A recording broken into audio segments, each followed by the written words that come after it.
Welcome to the Gateway, broadcasting live from the edge of the Mojave where the strange slips through the cracks.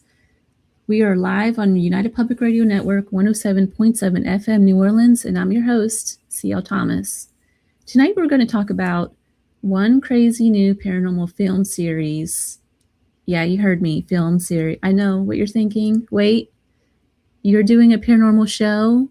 Trust me, I checked twice to make sure I hadn't been possessed before booking this, but these ghosts come with barbecue and beer, a Southern combo favorite for me for those who know me very well. But before we get into that, you've been listening to Sean Kelly with Into the Night. If you missed a show, you can tune again on Sunday night right here on United Public Radio. You know, I always give the weather for Las Vegas. For all of you listening out there, a lot of you always seem to message me about Las Vegas and are generally interested in life here. I normally travel for work, and last week I was working out of the Paris casino all week long. We had a show there, so it was pretty much around the clock. I got to say, it's kind of nice being a tourist in my hometown. I almost never get to do that. I'm always out somewhere else. So I had a nice week. I was home with my friends, got to see some shows, worked a lot in Vegas at one of the casinos for a show, and it was fun times. It is currently windy and cold here in the valley. The entire Mojave is under a strong wind advisory until sometime tomorrow. So batten down the hatches and turn up your radio dial and cozy up for the evening. I hope all's well with you. Let me see if there's anyone in here. Hi, Heidi. How are you? I think Heidi's the only one in here. So we are going to continue. My guests tonight are the guys from Booze, Brews and BBQ. Booze, Brews, and BBQ is a series that dives into America's most haunted cities, blending ghost beer and, of course, barbecue. The show is hosted by Barry Kerch, barbecue authority Ty Sherrell, and John Guarnieri from the Spear Talk podcast. The show blends a wonderful traditional paranormal history and regional barbecue traditions, which is quite different, and spirited conversations. So let me get them on here. Hi, guys. Welcome to the show. Hey, how are you? Oh, hey. There's so many things to talk about with you guys. You're just so different than anything I've seen out there. Let's start with you guys telling us a little bit about yourselves. Sure. Ty, you go first. Well, I'm Ty Sherrell, and I do a lot of backyard cooking, a lot of barbecue. And that's really my thing. And I liked in the production side of it. I've been in production for quite a while. So this was just a fun project to jump on board with these two fellows. Your turn, John. I'm John Guarnieri. I host a podcast called Spear Talk. I've published 2 poetry books this last year. And I'm a risk director for a private security firm, so I travel the world with bands doing security and stuff. I'm the drummer for a band called Shinedown. Tour all over the world. John actually runs security for my band, and that's how we met, and that's how this whole thing kind of started.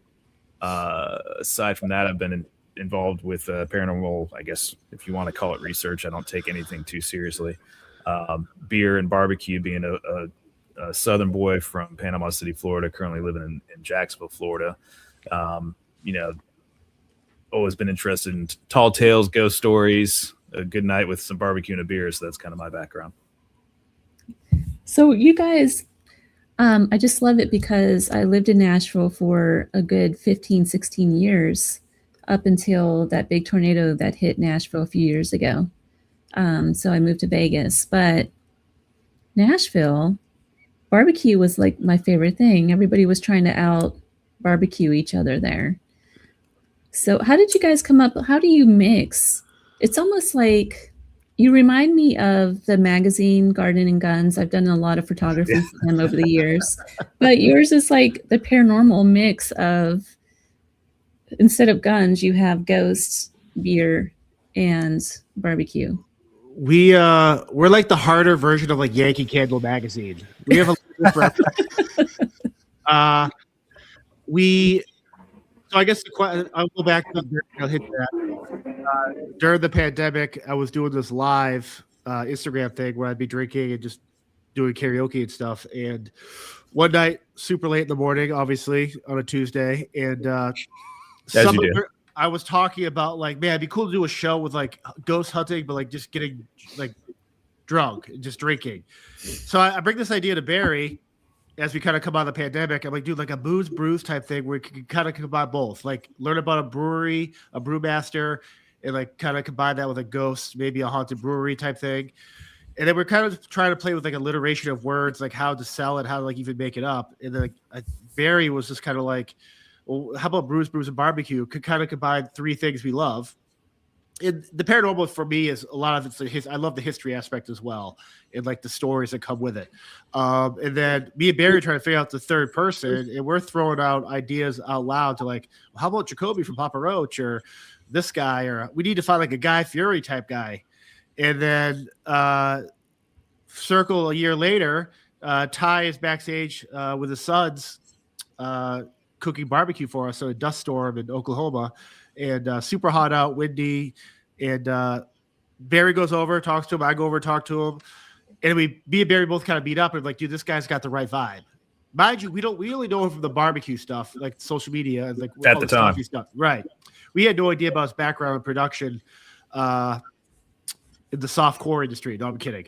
And so we talk, and then I'll be like, hey, I'm gonna go to Ty. I'm gonna tell him. I'm gonna be like, hey, this is an idea we have. I know you're gonna think we're crazy, but think it over. That Monday, we get an email from Ty like 9 a.m, like he usually texts, or much earlier. And then he's like, I'm in, let's do this. And so we kind of started building this idea out. Our first investigation actually was in Fort Worth, Texas, at Miss Molly's. And we just jumped in. And like by that time, we kind of realized that Ty had the background, the video, audio, like how to film stuff. And so we just kind of jumped in there. And like in 1 year, we filmed 9 episodes. Our 10th one we're filming now. But yeah, it's just been just a wild ride. It's like cool to like, we could go into a community, and obviously we kind of, the show is obviously centered on the paranormal aspect. We find a haunted location, or anything from Lizzie Borden's house to S.K. Pierce Mansion to a haunted aircraft carrier type thing. And then we can kind of build it out in the community where are the places that people go in these towns for barbecue or good food?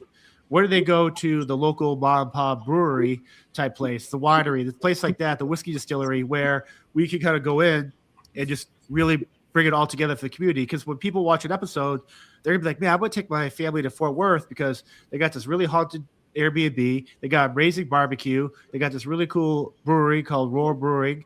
Why not take our family there? So that's kind of what the gist is. Like, it's very much community based, but having like a blast doing it. I really like that.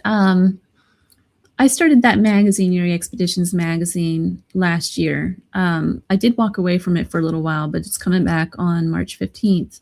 And I got the idea from Anthony Bourdain. Yeah. I met him in Nashville probably about 6-7 years back. But we were at a house party. House parties are a thing in Nashville.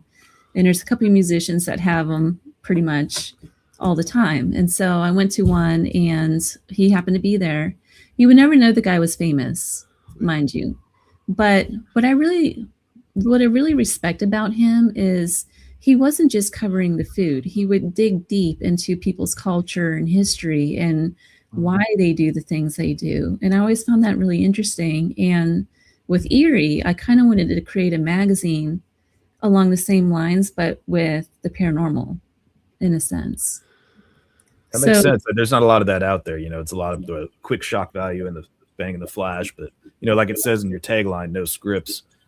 That's kind of something we're trying to do too, is we don't show up to a shoot and have a call list and here's your script and talk about this, this, and this. It's just the three of us idiots having a good time and trying to, again, show off the community and be a part of the community for them. You know, we all have our actual real jobs that we enjoy. This is a passion project for us to do something cool for people and also for ourselves. I think one thing that we set out in the beginning, and this was like one of the things that was said, is we're not going to fake anything. And I think that's why this show is turning into probably one of the first paranormal travel series that's out there, you know, going into these communities, energy, authenticity, you know, we're not faking anything. It's not overproduced. We're not doing any of the stuff that anybody else is doing. So everything that's on camera is what happened. And even if it looks like it's scripted, it won't make the cut. And that You guys are really flipping the script on it. I love it. I think some of the best parts for us, like obviously we've been able to capture some really cool stuff, and we work with your friends, Horror Paranormal, and got some really cool stuff out with them right now, and we just filmed an episode with them. But like for us, we go into like a location. Like the coolest parts of my stuff with meeting are the owners of these haunted locations, or the guy, the mother and wife, husband and wife that run the brewery, or the barbecue place that started from his father. And like we get to hang out with these people, and we've gone to a couple locations where famous shows have gone through there, and I say famous just because they aired in 2001. We talked to them, and they're like, well, can we stand here? Like, what are you talking about? Well, last time the TV crew came through here, we had a script. We had to stand on a soapbox. We had to leave the property. And like, we're hanging with these people. That's the joy for the show for us. It's like, we're investigating with the owners. We're hanging with the owners, talking about life and just their history. And so it's like, again, like we filmed this one segment at Bowling Green, this barbecue place. And we got John Fred from Blackstone Cherry as a guest. We got Dave Spinks with us. We're sitting down having this crazy barbecue. I think it was called the barbecue. I think it was called Smoky barbecue. Pig. Smoky Pig. Yep, Smoking Pig. And we're filming the segment. We're doing like a wrap of the show and talk even with the barbecue, but we just investigated Octagon Hall. And the worker behind us starts changing the trash bag. And it's so loud. Aggressively loud. like all, He's mad at it. And all three of us are looking at each other, like laughing. But then John and Dave are so talking with each other, like they're not bothered by it. And so when stuff like that happens, the first thought would be, well, we can't use that. And what do? That's the first reel we put out for the episode. Mm-hmm. It's like That's again, real life. With the no scripts, it allows us to like seamlessly fit in with the community and not put them out where they feel awkward. Like I love the chaos of that. That's again for me the straight up joy. Got it. The Fort Worth, I have to admit, Fort Worth kind of freaked me out when I went there.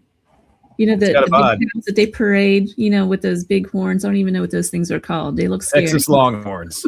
And then they're barbecuing right next. I don't know. It was just weird. It was just like a weird mixture. It's the best, actually. It is really good barbecue, though. I did eat it. It's the food is walking down the street, watching their cousins being cooked across the street. Right. It's the 40 thing you think in Texas.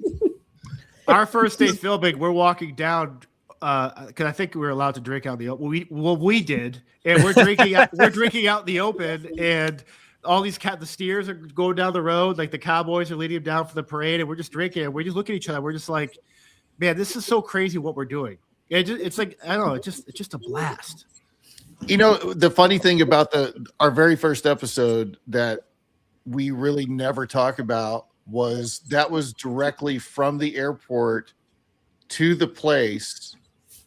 And that was the first time that me, John, and Barry actually came together to do this in person and just right out of the gate.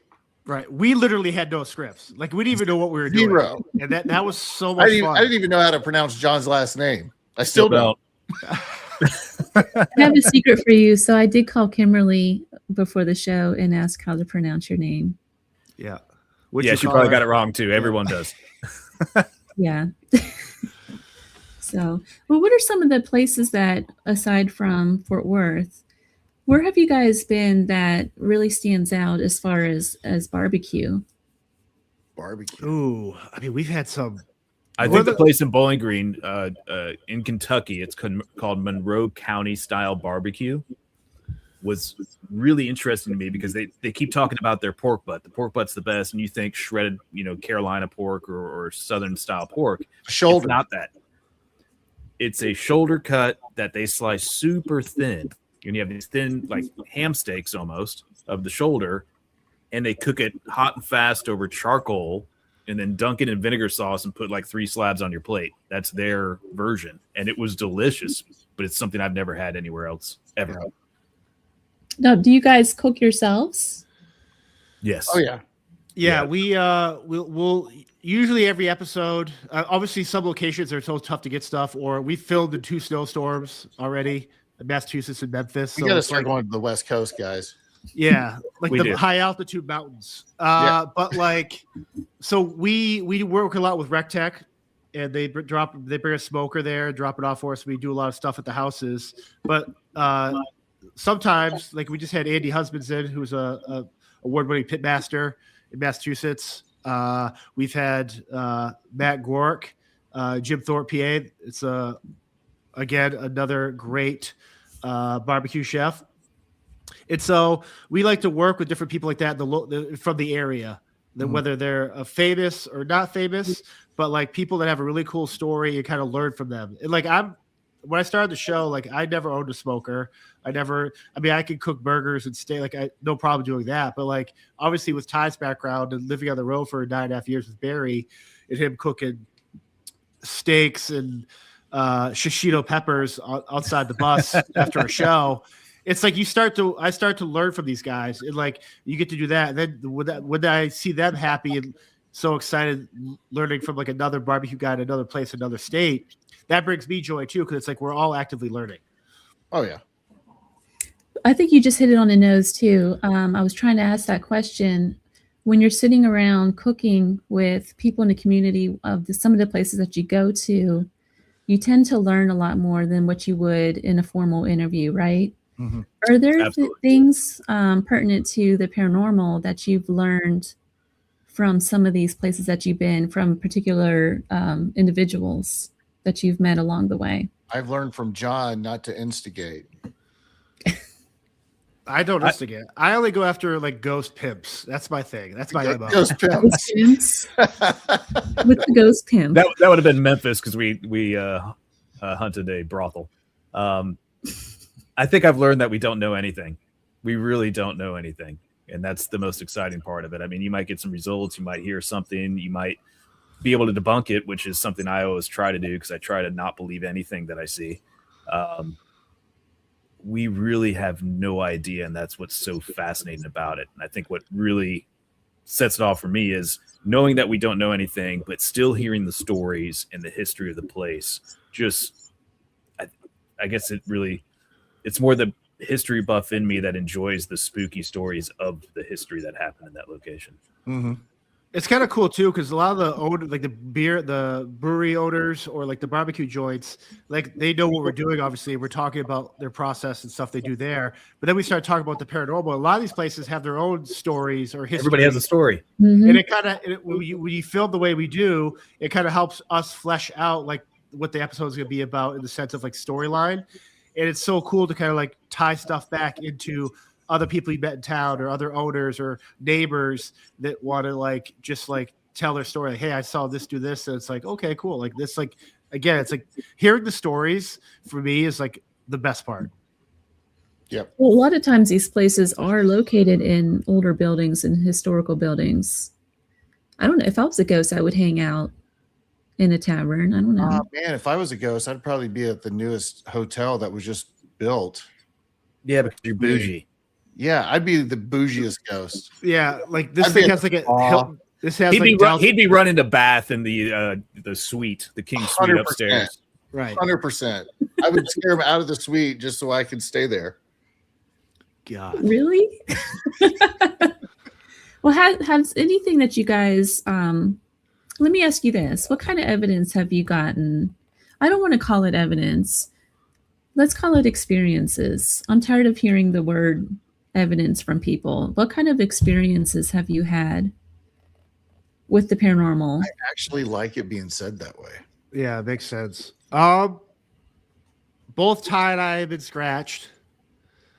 Okay, so the weird thing about the season when it comes out is I haven't experienced this yet. A couple of camera guys I have, and Ty and Barry have, but the idea of like a mimic or like something that kind of people talk about stuff being latched onto you if you cleanse the house, like make sure you cleanse yourself and clean yourself. Like I'm just like whatever. Gotta get Like, clean. that when I hear that stuff, I'm kind of like, man, like I'll take a shower. Like what are we talking about here?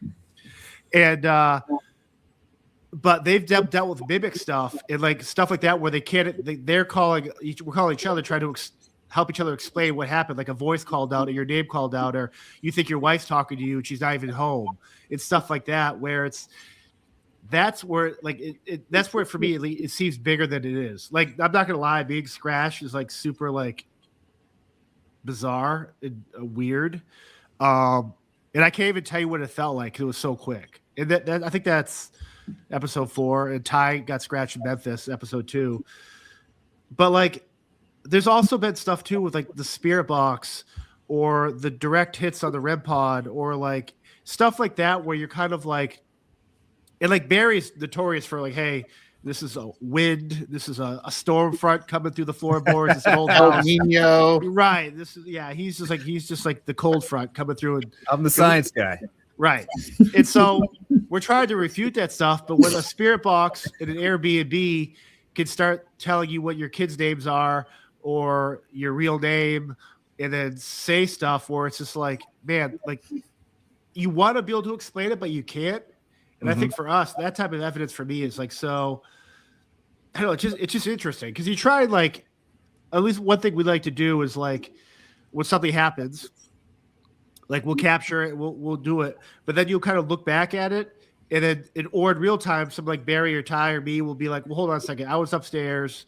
I was walking around, or this window had a draft, or the furnace kicked on at this time every time. So it kind of, but like that stuff brings the joy too, because it allows us to be serious, have fun what we're doing, but also take this seriously, where we're not just going to capture a shadow moving or something moving just for the sake of putting out. It's because I like the idea that we can process in real time and call the other two people idiots for thinking that was a ghost. Like that's hilarious for me. The last reel that was posted tonight was probably, well, not just because it happened to me. I wish it would have happened to somebody else, but that was the first time that we caught, I don't know if it's the first time we caught something, but this was the first time that something happened on the security camera. And we have footage of me telling everyone what's happening on the security camera. Then we come back up there and try to debunk what happened on the security camera. And there were so many different things that was happening like all at one time. And I mean, from the video side of it, I really enjoyed cutting that together just because we had so many. It was like Big Brother. We had cameras everywhere, but it really played out. And I think that was the first time we've had a poltergeist experience. And we had 3 in that one house. Yeah.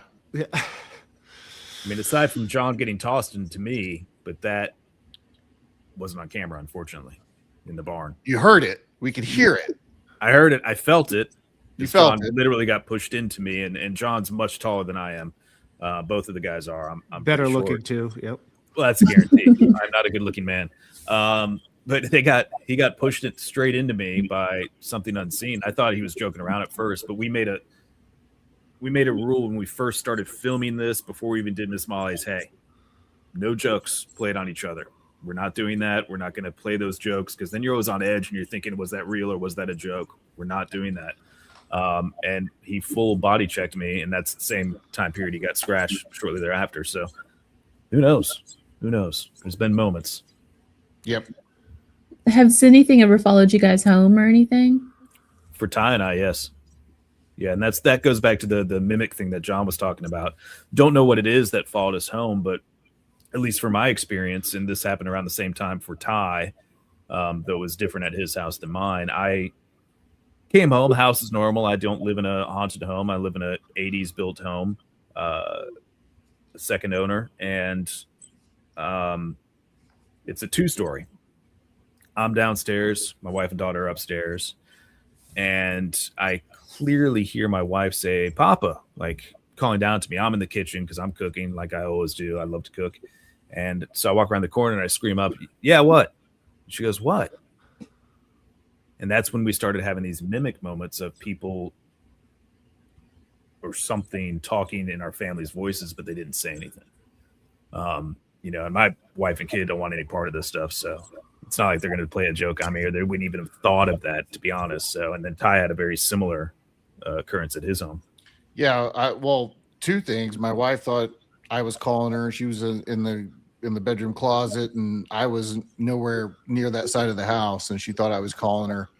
The second thing was Braden was upstairs taking a shower, and I was in bed, but he heard someone knocking on the door, and he was like, yeah. And so much so that he got out of the shower to open the door because it kept knocking on the door, and he opens the door. There's no one. We're asleep.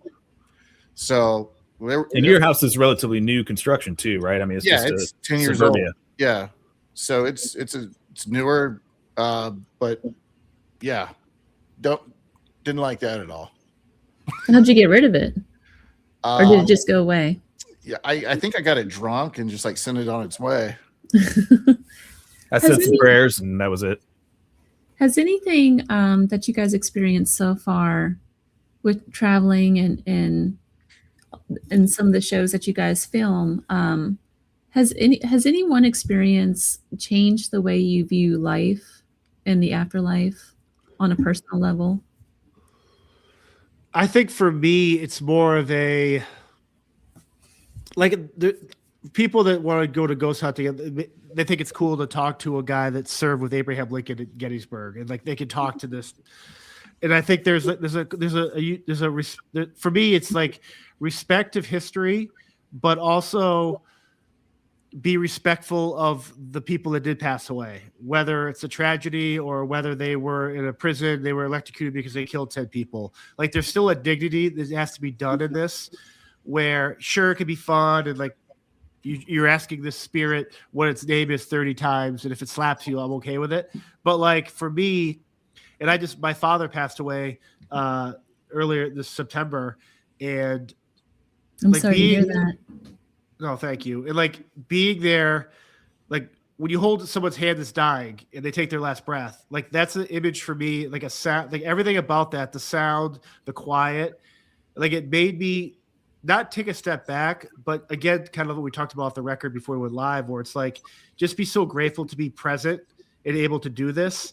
And also be respectful to people that lost loved ones. And again, too, like not to be like go after like the snake oil salesman or these people that say they can summon spirits, but there's someone that's on earth now that's suffering that didn't get the closure they had. I was grateful to have it, and so I can say this, but the people that never got the closure, they could be trying to use this as a means to get that one last talk in, or that one last hello, or that one last thing, where it's like, for us, it's all about respect, unless it's a pimp. But like it's when you experience something like that, you have to be very respectful. And like it is kind of weird when you go to like a haunted house, or you go through a cemetery, whether it's a Union soldier cemetery, a slave cemetery, just an unmarked grave cemetery. Like there's like a sense of like you have to respect that. And like for us, like again, we try to like, again, we have fun, we crack jokes, but at the end of the day, it's like the answers we're looking for might not necessarily be like, I don't even know how to say it. Like, we're not there to like, we're there to try.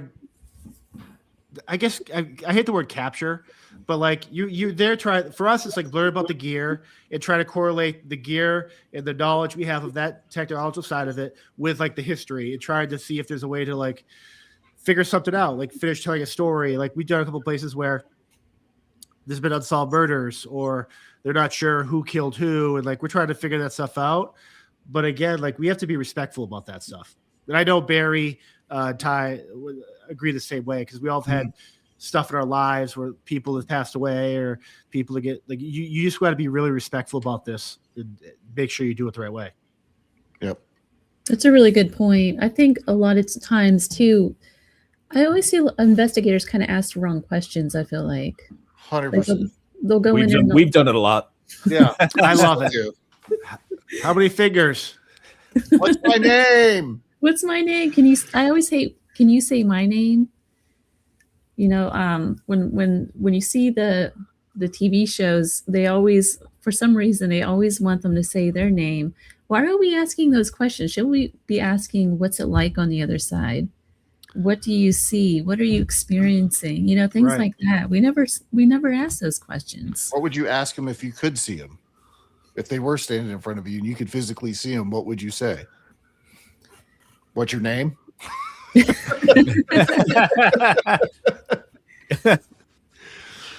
Well, I don't know. I mean, I guess when you meet someone in real life, you say, "How are you?" That's usually the first question. Yeah. If you're dealing with a spirit, though, and you kind of have an idea of their background, with oftentimes we do, sometimes we don't, but why aren't we asking them, "How are you? Where are you?" You know, those kinds of questions. I guess. You also kind of wonder, like, when people I hate when people out there, oh, it's a demonic entity. Well, hold on a second. Maybe this thing is sick and tired of counting to 2 or dancing for you or trying to, like, that stuff too, where it's like, you can't come in hot to these things. Like, that's why when we do this stuff, before we even do any investigation, we're doing a house tour, learn about the history of the location and the people who have owned the house. Like, we want to understand where these people, these caretakers and their stories for this house. So it's like, we're not like, it'd be so easy to come in there with a boombox, screaming, blasting music, and trying to agitate. Like, I'd be pissed off as a living soul. Mm-hmm. Imagine trying to be eternally resting, and you're just like, God bless. It's very true. So tell me about kind of your approach, I guess, in your shows. We like to wear all tactical gear. It makes us feel like we're really going into the investigation. No, I'm just kidding. I think we go in pretty much pure chaos. Yeah. It's pure chaos with our personalities.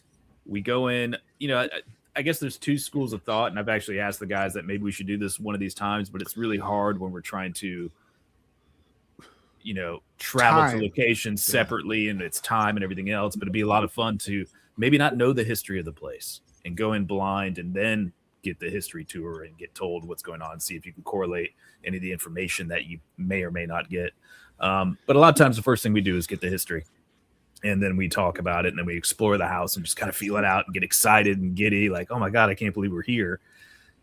And then you start filming because you want to get as much as you can in a short period of time. You're paying your film guys. You only have a few days, whatever it is, or the location only allows you to be there for so long. So I think it is absolutely uncontrolled chaos for the 3 of us, which makes it, I think, fun. Because there is no script, because we didn't go in and go, okay, we have to hit all these points like it would be on a Hollywood movie set. Like, here's your call sheet. Here's what we're doing. It's 9 a.m. Here's what you do. And it's really hard for me because I like call sheets, and these guys know this, that I like direction and I like to know what's going on. Yeah. I'm the grandpa. It's fine.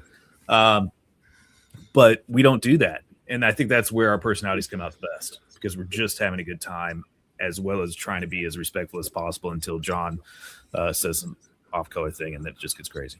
Yeah. 100%. An off-colored thing, huh? What's that? What do you mean by that? You'll call out some ghosts, or you'll start getting frustrated because nothing's happening. You'll start yelling at the house for no reason. Yeah, just screaming. Yeah, I was usually screaming a song lyric. Shirtless. To Barry's point, though, we filmed episode, I think 5 in Montgomery. We're at this consignment shop, and we're doing some spirit box stuff and like trying to whatever. We start getting some names, and I don't know if it was Barry or Ty, but like the owner was doing some business downstairs in his little office, and in real time, like we were able to like say some of these names or whatever, and like kind of piece together the story as we're hearing names with him and like verifying names and stuff like that. So it's cool to actually have like to work with like really cool like owners of these places, like that understand that we're not there just for the clicks. We're there to like actually appreciate them, and also try and like learn about them and learn about their history. And like some of these places, we go to a investigation and we don't. It's one of those things like we're so nice and like we never kick people out. Like obviously when we have to film stuff, we have to be quiet on set type stuff. But like you'll have neighbors knocking on doors because they know we're in town, and like we'll spend 30 minutes out there talking to them. It just like learning, like, so it's like we're so nice in that way, where I think it catches a lot of these places off guard because they're so used to the fingerless gloves and the attack drones that film through camouflage. And so it's like, again, like it's just cool. Like there's so many ways to go in and do this stuff, and the fact that we're learning on the fly and just kind of like approaching it that way, like I actually enjoy that. Yeah. So for your show, where's your show? Is it on YouTube? Where's your show aired? So we are filming season 1 now. Episode 10 films middle of March, and then we've had discussions with certain, I guess you call them networks or whatever, outlets, whatever. Our thing is we're not going to give up 100% creative control. We're going to maintain that, and if that means us putting it out on like a Amazon Prime or Netflix or Hulu ourselves, we're going to do that.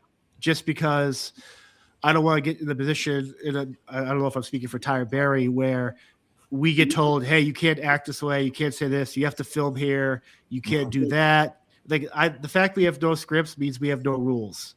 We're the rule makers for our own thing. And like we're busy capturing all the first season. Then we actively start filming season 2 this year. And then this year, this first season will drop.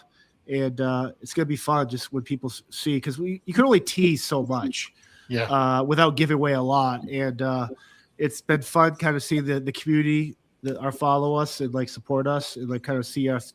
There are a lot of these people that we'd film these locations. We put off these events, whether it's taking over trolley rides or boat rides or investigating at the Lizzie Borden house with a bunch of people and having murder and mystery dinners. And we put on these cool events to kind of help us like gauge the community, but like it also allows us to like understand our audience, who ultimately people you want to curate something for your audience to enjoy and feel like they're part of it, and like feel like if you're gonna spend an hour a week watching something, we want to make sure their hour when they put their kids to bed or they're working 2 jobs or whatever, they got to do all the stuff, that we give them the quality to actually enjoy that.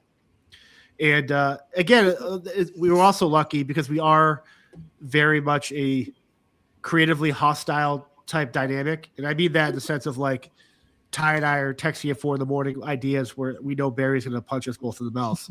Yeah. They text like teenage girls 24/7.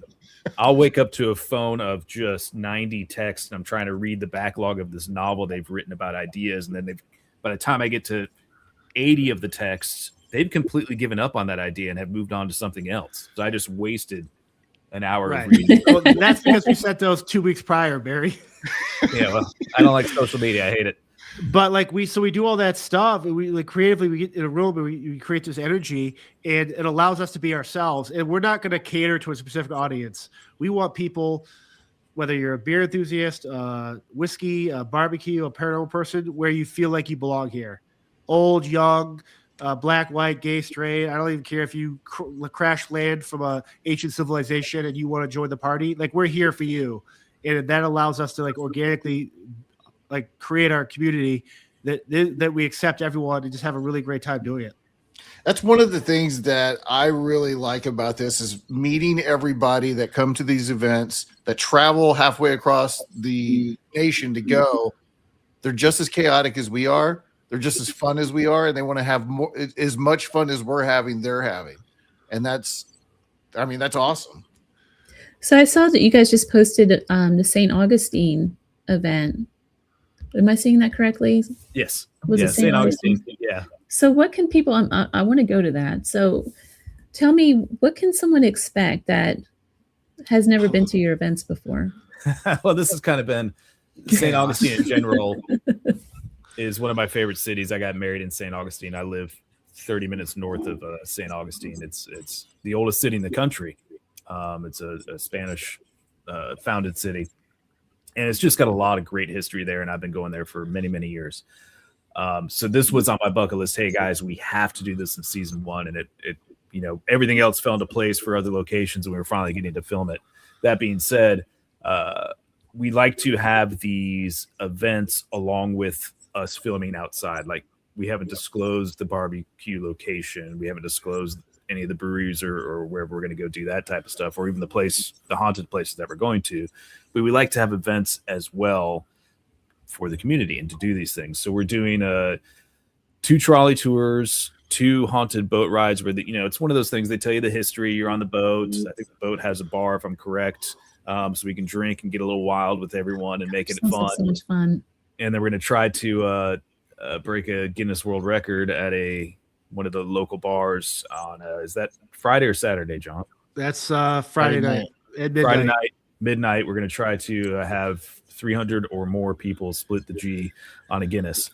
And just, you create these things, and not only gets people to come to that city, so that's good for the city themselves, but it's also a lot of fun for us, to do this. And then those people remember the show, they remember what we're doing, and then they come to the next events. They kind of follow us around. They know what cities we've been in. And then when they watch that episode, once it's finally released, they went, oh, I was there. I got to meet the guys. We had a great time. John got unhinged and shirtless again.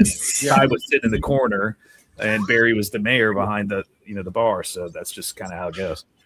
For the record, a lot of these events we do, we take over breweries. I've poured the most amount of beer of anyone here.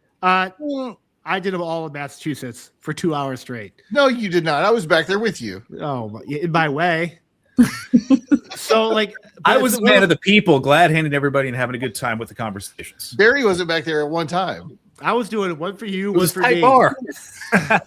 But so we do this stuff, and it's like the cool thing about the events, those aspects of those events will actually be on the episode too. So people that come to the stuff are going to be on the TV with us, and it's just a way to get to know your people, and whether they travel from there or locals. And I wake up some mornings and laugh about inside jokes I had with someone I met in Jim Thorpe or Fort Worth or Memphis, where I'm just like, oh God, that was such a funny moment. And you go on our social media.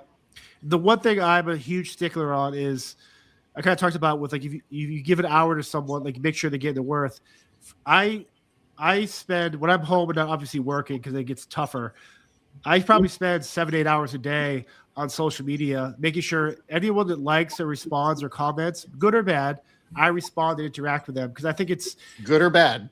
And the bad ones just get me fired up. Wait, even the ones that are on there just being total mean.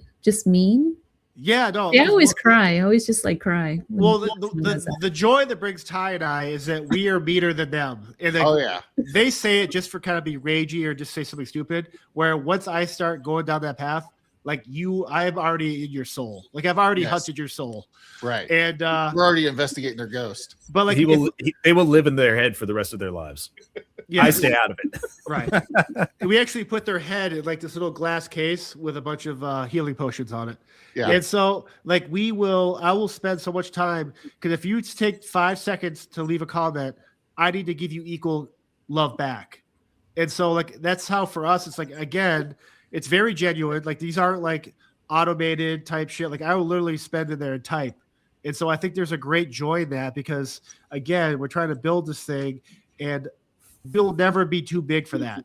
You go to some of these other paranormal shows, and obviously I could talk the beer shows and the barbecue stuff, but you go to some of the paranormal shows, they reach a plateau or they reach a safety zone where they don't want to push the discomfort, or they think they have their audience that's getting older. They're not skewing. All our events are all ages.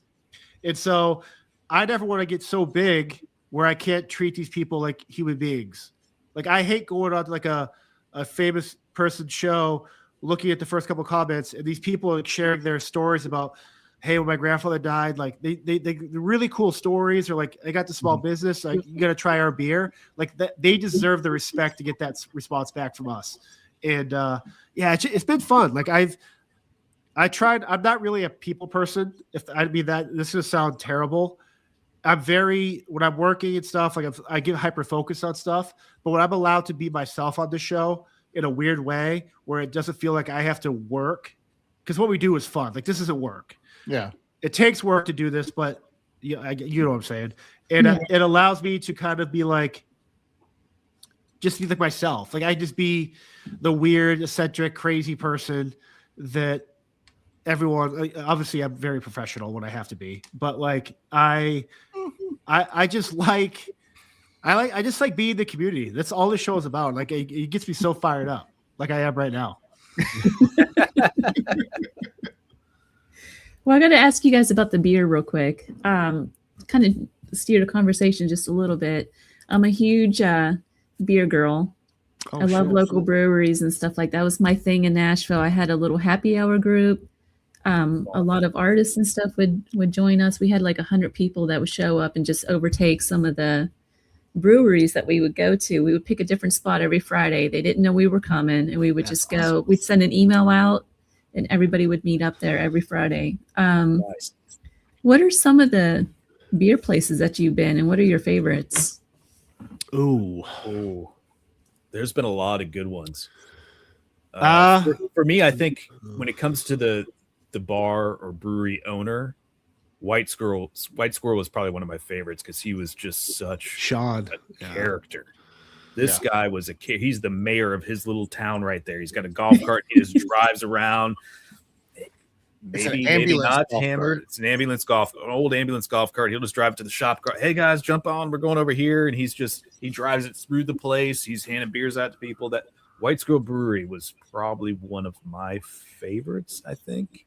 And the beer was really good. I don't think we've had a place with bad beer. Thank God.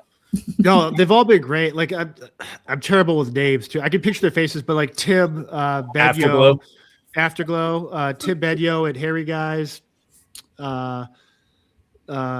Cherie, or who's Frankenbolts? Shay, Frank there. Chuck. It's kind of weird. Breweries have different vibes. Like some of them are not that they're corporate, but they're very, and because you go to a lot of them, they're very clean. It's almost like this is a wine tasting. This is our brewery. And then you have the other brewery that, hey, this is a party vibe. Check out my new weird beer that I made. Hope you enjoy it. Don't care if you don't. And each brewery has their little thing. Some are a little more, I guess, just straight laced, and some are a little more wild. But they all make great products. Josh from Afterglow Brewery, that entry is like. I mean, so the cool thing, I'll just say it. I don't know if they're not really hiding it. I don't think. Yeah, maybe they are. Well, I'm just gonna say it. Like we have a beer. Should we talk about this? That we're actually coming. Josh isn't watching this. We have a beer that's coming with Afterglow in Norfolk, Virginia.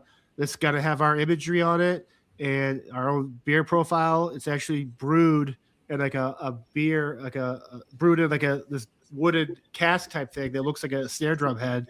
And so we actually have a beer that's coming out. It's going to be to market. And like you can order it and all this stuff. And when we do like the beer takeovers, these breweries, like we get to pick a beer or like help create a flavor one. The Frankenbolts one had like this kind of like this jalapeno stout type thing.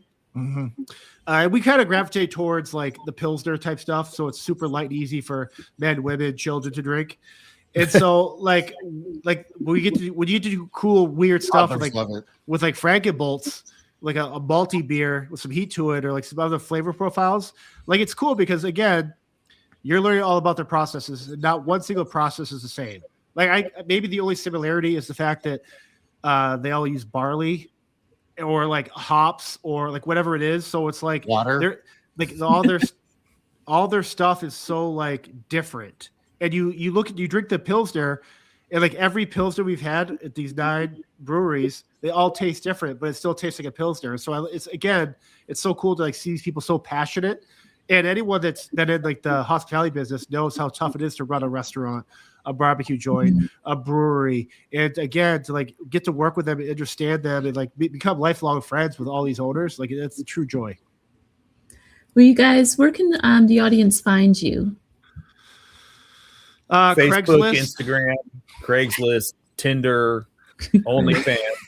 Swipe right for a good hunt. All your typical socials, YouTube, and then depending on when Ty has to do all the workload and edit all this stuff, is when the actual series will be released, and that'll be announced on Facebook, Instagram, and X, and all those places. Yeah. Well, thank you guys so much for being on the show. I really loved having you guys on. This hour just went so fast. Thanks for having us. Yeah, it's been awesome.